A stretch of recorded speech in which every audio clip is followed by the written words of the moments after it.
Hello,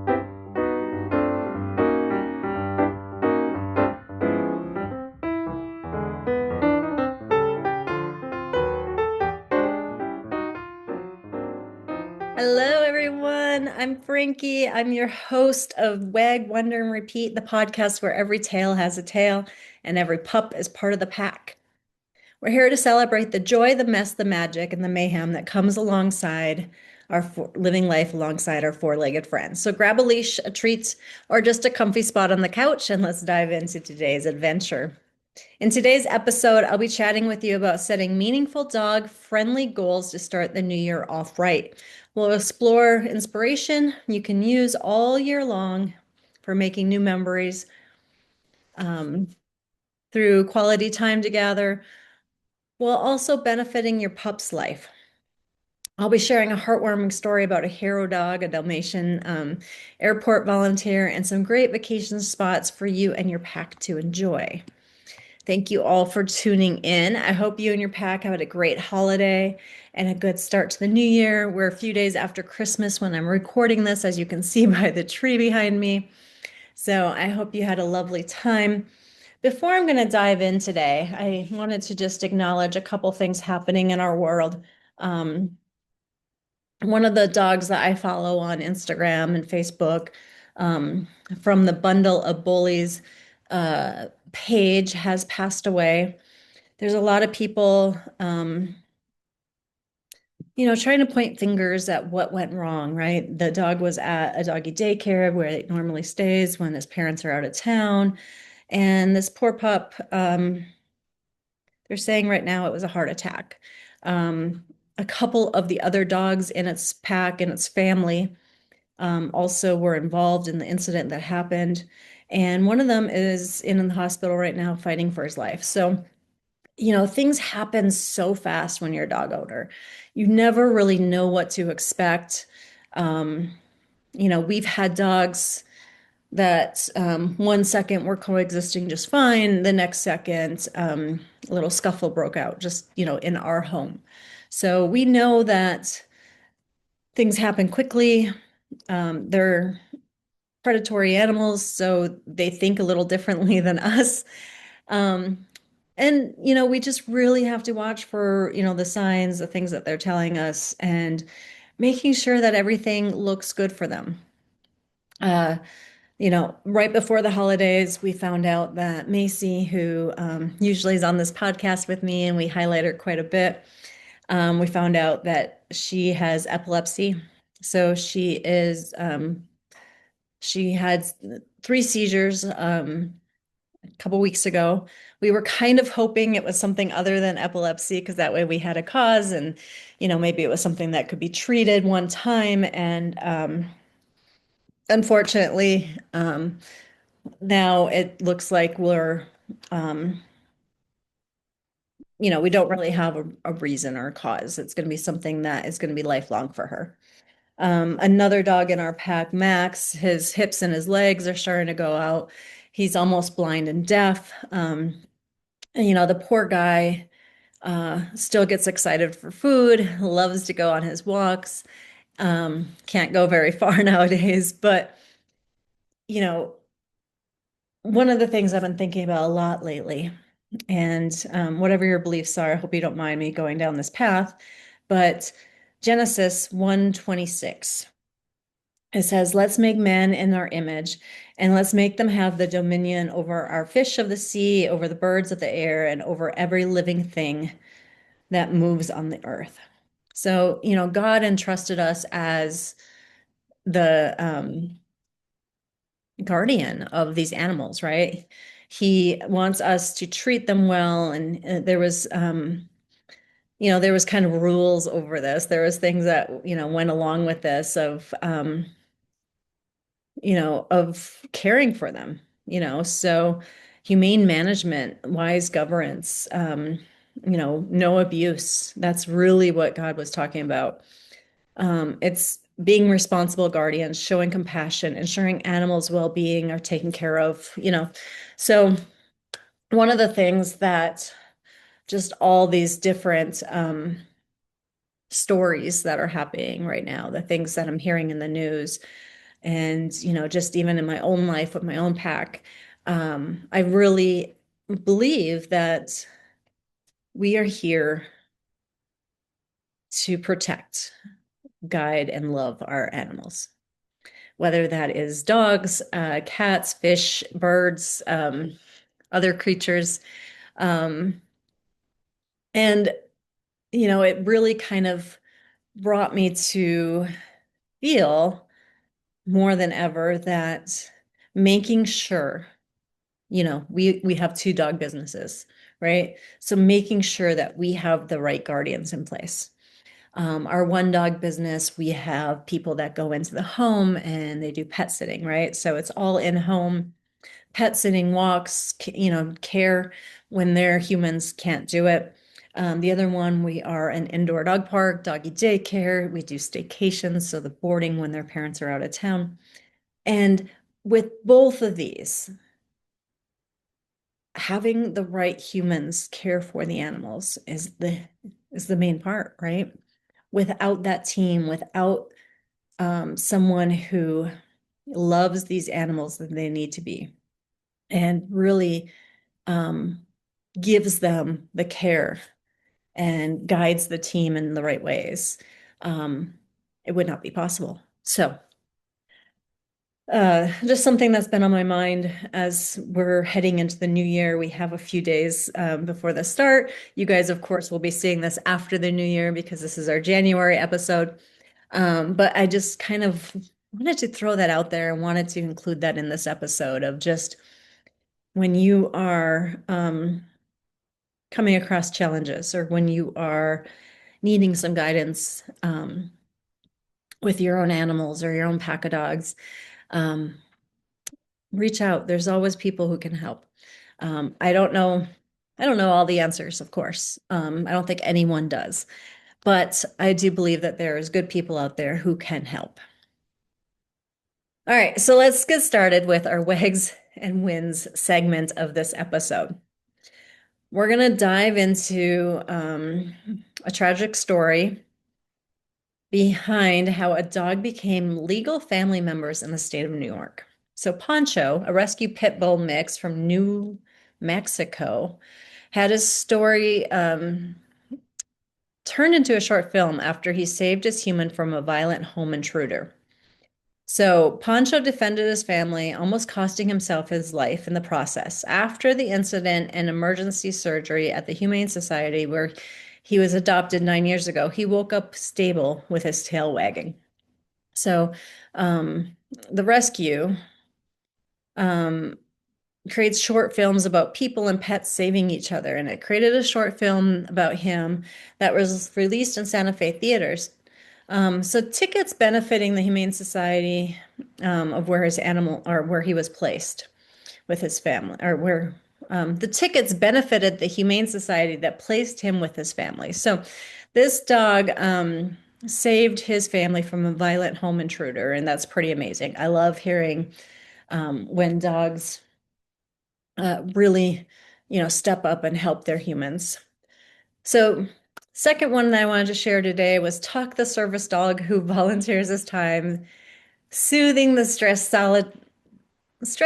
travelers at Seattle Tacoma International Airport. So Tuck and his mom commute at least once a week to greet travelers as part of an official volunteer airport comfort dog therapy program. Isn't that awesome? I love that. His official job is to help ease anyone suffering from nerves, not enough sleep, too much or too little caffeine, too much time at security, or just of various other reasons, right? So airports are hectic places, and this 6-year-old Dalmatian really knows how to lay around and bring the relaxing vibes to the people that need it most. And I love this. I really do feel that animals can sense when a human needs something. You know, it's interesting to see how, they'll come up and they'll interact with people and, just seeing that joy that they bring out. So it's amazing. Um, All right. So we also have, I believe call it Dogster. So Dogster, just ranked the best winter vacation spots to visit with a dog. So great start to chatting about our dog friendly resolutions, but this place is Aspen, Colorado comes in number one because it's this wonderful ski paradise filled with modern hotels that also cater to pets. The Little Knoll, a five-star ski in hotel, is known for being the best spot to stay with dogs because of its unique perks, including a special pet menu and dog sitting services. A few other spots included on this list are Lake Placid, New York, and its hiking, and Jackson Hole, Wyoming for its winter sports varieties. So if you are looking for the best vacation spots or best winter vacation spots, check out Dogster because they just rank the top spots for winter pet-friendly vacations. All right, so on to today's main topic. Let's talk about creating dog-friendly goals for the New Year's. 2026 is here and it's time to set some new goals. But as a pet parent, I also think it's a great opportunity to set goals for yourself and your pack. This is a great way to start the year with a focus on quality time, training, and overall giving them a better life. Isn't that great? I have started my vision board for 2026. I always like to get it done before the end of the year. And one of the things I have on there is dogs. And the first, kind of thought is, Macy with her epilepsy, Max with his hips and his legs starting to give him problems. And then, of course, Maddie, our middle child. This is the picture, wrong side picture, is Madeline. Um, so, just kind of thinking about, okay, what are some of those goals that we can do to give them a better life? So you'll want to customize any goals that you choose to fit you and your dog. There's certain things that Max with his hips and his legs and the different, challenges that he's now experiencing with partial blindness and partial deafness that just aren't safe for him anymore, right? So anything that we talk about today, anything that comes up in this conversation is not always going to be the best thing for you and your pack. So that's going to be up to you to figure out what fits best on your plan for the year. Feel free to take any of these ideas and use them, adjust them however you like. What matters is that you're putting thought and effort into the ideas to make 2026 the best year you can for your pup. So, first off, let's talk about enrichment.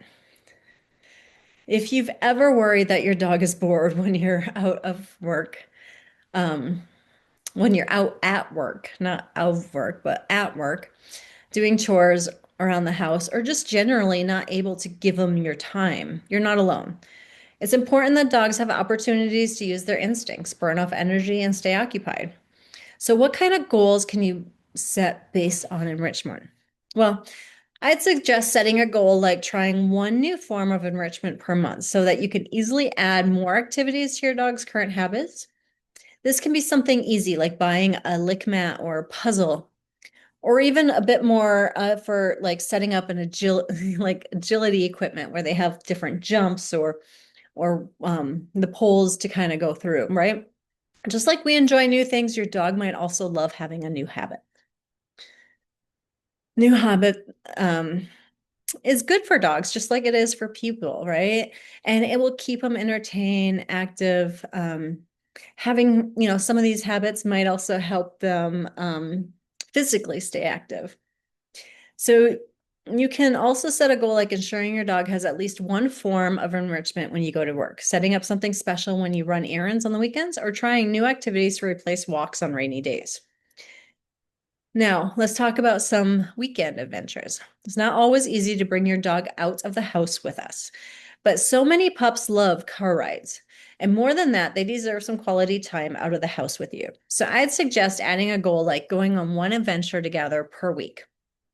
Now, again, this is one of those things where not every dog can do this anymore. Max is very difficult to get in and out of the car, very difficult to get in and out of a truck. So with Max, we do short walks just in our neighborhood.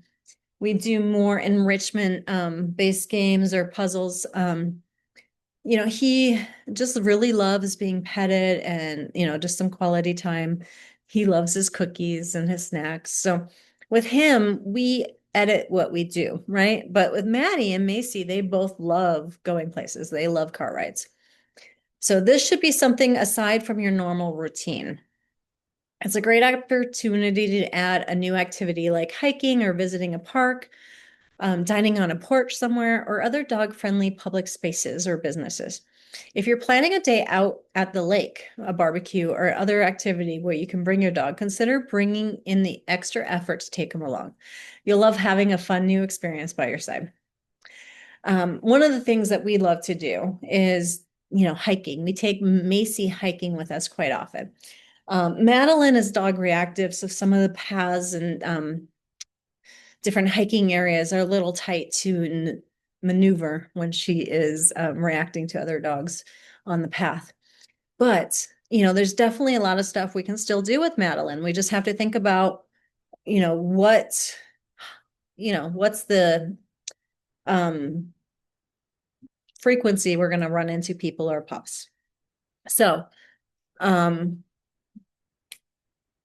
with her, she is a little bit more of a homebody because she also gets anxious or anxiety when she is taken outside of the home for too long. She um, she is a rescue pup, and this is her place. This is where she's meant to be.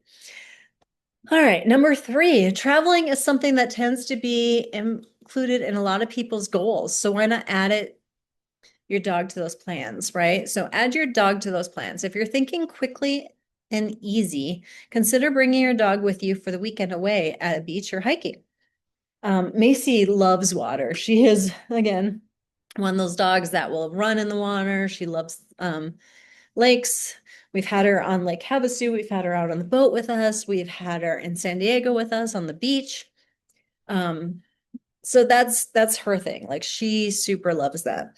These spots are generally have some dog-friendly accommodations to use. Plus, nature is a great thing for your pup to explore. However, if you're already planning a big trip, consider if you could realistically bring your dog along with you. Could your family accommodate your dog during the holidays next year? Could you find an Airbnb that keeps your dog comfortable while you're exploring a new city? Could you make that bucket list road trip with your pup happy in the back seat? If you can, and you could think, and if you think they'd enjoy the experience, I suggest you try it. These are great new memories that your dog will cherish too. Maybe your goal for this year is to bring your dog on one vacation, if you don't already make that a habit. Sadly, of course, there are some vacations that just don't make sense with your pup. What then? Make it your goal to find a great, reliable pet sitter or boarding option that you can trust to keep them happy while you're away. And make sure you book them early. And if it's a boarding place where your dog will stay with them, maybe it's something where they start going to daycare at that same place and really get used to the team that they will be around while you're away. I always think it's really important that your dog has people they can trust. When Macy was attacked as a puppy and we got her back from the emergency vet, she was there for a couple days. Her chest was ripped open. When we got her back, she was fearful of people and dogs. And I always feel like it's so important for Macy to be able to meet the people so she knows she can trust them. So I make a point of taking her to meet her vets and taking her to meet the people who are working at the park where she would stay, to make sure that she's comfortable with the humans, make sure that she's comfortable there and that there's no dogs or issues with other dogs there, right? That she's going to be able to coexist with everybody well. So make sure you find a reliable pet sitter and boarding option, so you know that they're happy while you're away. Book early. Also suggest booking your pet care as soon as you know your travel plans. That gives you time. We have, I always say in the pet care industry, we have people who are planners. and they know their year and they book their year. Excuse me. We also have people who will call us for the next week. Hey, what about Tuesday? What about Thursday? And it's like, whoa, okay. So we have planners and we have last minute. And we can help both, but it's always easier to be able to make sure that you have a reliable pet sitter, or someone um, to take care of your animals if you book early. All right, number four, give your dog a way to make friends. Making and keeping friends is important to our lives. But what about your pups? While they love us and our families, they deserve a chance to make friends with other dogs too. Now, if you're looking for to add a dog to your pack, this goal is easy. Make it about finding the right best friend to fit your family and give your pet a companion they'll love. If you're not looking to add to your pack, then make this goal about socializing your dog. I'd suggest a goal that suits your pup, whether it's starting introducing your dog to new people or other dogs, or find a friend for them to play with once in a while. Or join a doggy daycare program. Socialization is not only good for your pup, it's good, but it's also a good way for them to become more fulfilling life. I love, love, love, love the indoor dog park idea because unlike a public dog park where you just go and, you don't know anything about the dogs there. You don't know anything about their vaccination records. You don't know anything about the water bowls. You don't know anything about the humans that you're interacting with. Our indoor dog park, Dogs of Tucson, we track vaccinations. We change our water bowls every couple hours. If they look dirty or we have a dog that loves to like play in water, of course that goes up right away. Um, we vet all the dogs for friendliness. We keep track of any dogs that aren't friends with each other so we can, and our space is large enough where we can have different size play groups specifically around those dogs. So we have an outdoor area for potty breaks. We try to think of all those different pieces. And the humans are amazing because these are all dog lovers. And what I love seeing is when these humans become friends, right? They meet up at the dog park and their dogs are friends, the humans are friends, and you see these different groups of people meeting there together. And it's such a special place. So as they're making friends, and their dogs are making friends, it's this whole community of people, and it's just an amazing, amazing place. Number six. Okay. Getting back on track, guys. Sorry. Incorporate training into your goals. So what is the training kind of piece? Like, what are the things that you'd want your dogs to be better at? Training is so important to perform and maintain with your pup. And yes, even older dogs can learn new tricks.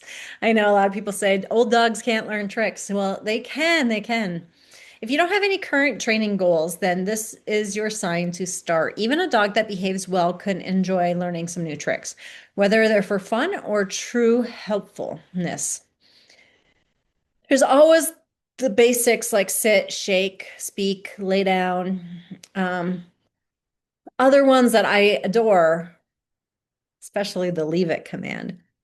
Um, if you drop something when you're cooking or your dog is messing around with something that's going to harm them, leave it, right? Leave it. It means that they can never have that thing that they're touching. Stay, watch, place. There's some really fun ones, and when Macy and I go into the schools, we're talking to middle schoolers, right? We're going in and we're showing them some of her tricks. And, she knows all the basics. Sit, shake, high five. I never taught her speak, but she knows down. She knows leave it. She loves her ball. So, of course, that's always fun to show them. But, like they'll show me things where their dogs play dead, or they'll tell me all these different things that they've taught their dogs. And I just love it. These tricks are not only fun and great engagement for your dog, but they can be helpful in saving their lives and making them easier for humans to handle.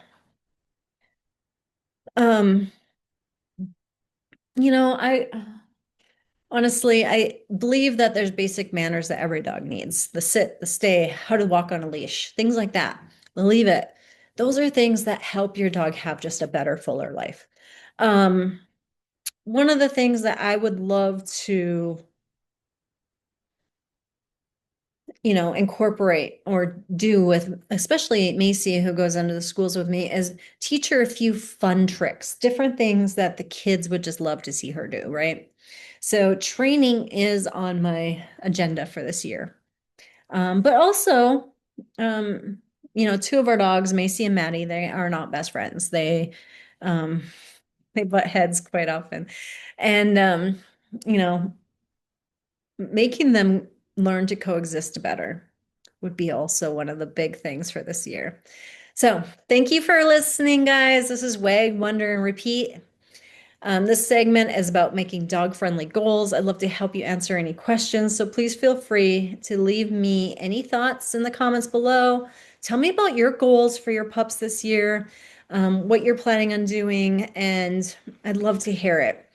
So, if you enjoy these podcasts, I know I have a small um, amount of people listening right now, a few subscribers. Tell your friends, please. I really love bringing this kind of information. Um, but of course, it needs to be heard to be able to continue. So, if you know anyone who loves dogs and you think it's good information, please share. Now, before we sign off, it is time for our dispatch. Dog park dispatch. So, today, let's chat more about training and ensuring your dog is ready to go out to dog parks or public spaces with you. Whether your dog is friendly and socialized or not, it's important to have some basics down for safety as well as manners when you're in public. Um, Macy thinks it's okay to jump on certain people. That's not play, right? Um, Also, lately at least, she thinks it's okay to put her nose up on countertops. Again, not play. So I'd love to suggest focusing on coming when they're called to for a start. So, for example, when you call your dog, they should come to you every time, right? Um, Recall is so important. It's one of the most important things that you can teach a dog. This will help prevent any incidents from them getting lost or injured when they're out on an adventure. Also important for safety is leave it, which is to help them direct them away from something bad or dangerous situation, whether that includes eating something, showing interest in something they shouldn't, or doing something that could get them hurt. For public manners, I suggest jumping up. Oh, yeah. I'd suggest not letting them jump up on people or greeting strangers without your permission. Um, Loose leash walking and the command of sit, stay, and lay down. Um, Macy things all humans, going from this pup who is overly afraid, um, to this pup who